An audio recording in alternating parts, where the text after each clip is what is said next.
Hello everybody, welcome. Today we are talking about something so powerful, something each one of us holds inside. We are talking about the power of writing. You might think, I'm not a writer, but I am here to tell you, yes, you are. If you have thoughts, if you have feelings, if you have a story to tell, then you have everything you need to begin this beautiful journey. Writing is not just for famous authors or people with fancy degrees. It is for you. It is for me. It is for anyone who wants to share a piece of their heart with the world. The process is a path, a wonderful guide to help you find your voice. Think of the writing process as a trusted friend that will hold your hand and walk with you, step by step. Every great piece of writing, from a simple email to a world-changing book, starts in the same place. It starts with a tiny spark, a little idea. This is the very first step, what we call pre-writing. It's the before you write part, and it is pure magic. Where do these ideas come from? They are all around you. They come from a conversation you overhear at the grocery store, from a memory from your childhood, or a question you can't stop thinking about. Your life is a goldmine of ideas, waiting for you to notice them. Once you catch that little spark, your job is to give it some air to grow. Don't rush to write full sentences yet. Just play with the idea. This is the time for brainstorming. Get a piece of paper and a pen. Create a mind map with your main idea in the center and related thoughts branching out. For example, vacation. Beach, mountains, food, friends. Don't judge your thoughts. Let them all come out. After you have a cloud of ideas, create a simple outline. Just list the main points you want to talk about in order. Now we get to the part that most people think of as writing. This is called drafting. Think of it as the get it all down stage. Your plan is in your hand. Time to let the words flow out of you. The most important rule: do not try to make it perfect. A first draft is supposed to be messy, a little clumsy. Its only job is to exist. Keep the pen moving, keep the momentum going. Set aside time where you won't be interrupted. Find a comfortable spot. Put on some music if that helps you. Look at the first point on your outline and start writing. Write as if you are talking to a close friend.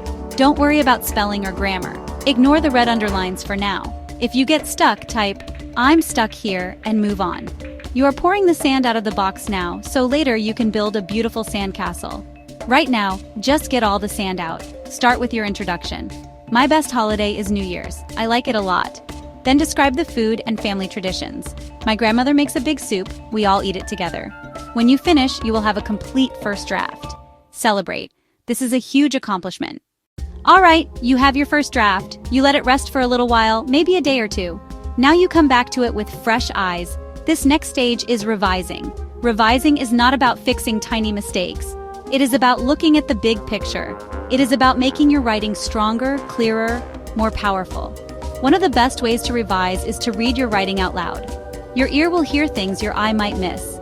You will hear where sentences sound awkward or where you repeat yourself too much. Ask, is this the best way to say this? Could I use a stronger word here? Instead of "the food was good," try, "the aroma of my grandmother's spicy soup filled the entire house." You are adding details, color, and emotion. You are showing, not telling. This is how you pull your reader into your world. Check organization. Does each paragraph hold a single main idea? Is there a smooth flow? Don't be afraid to move sentences or whole paragraphs around. After big picture revision, it's time for editing.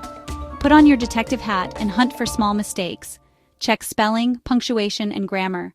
Read slowly, line by line, maybe even backward for details. Editing is the final polish. Revising is for the heart. Editing is for the clean, beautiful surface. We have come to the final, the most courageous step of our journey: publishing. When I say publishing, I don't just mean getting your name on the cover of a book. It simply means sharing your work with another person. It can be sending an email to your boss, posting on your blog, or reading a poem to a friend. Let it go into the world. It takes courage and a little vulnerability. When a reader connects with your story, a special kind of magic happens. Your ideas travel from your mind to theirs. Your feelings create an echo in their heart. You are no longer alone with your thoughts. You have created a connection. This is the ultimate purpose of writing: to communicate, to share, to connect with other human beings. Whether you reach one person or 1 million, you have used your voice to make a difference. Remember, every writer feels fear before they share their work. That means you care. Don't let that fear stop you. Your voice is worthy of being heard. Take a deep breath, trust your work, and press send. Click post. Share your truth. Writing is a practice. The more you write, the better you become. Keep writing. Keep telling your stories. Keep sharing your beautiful, one-of-a-kind light. The world is waiting to hear from you. I believe in you.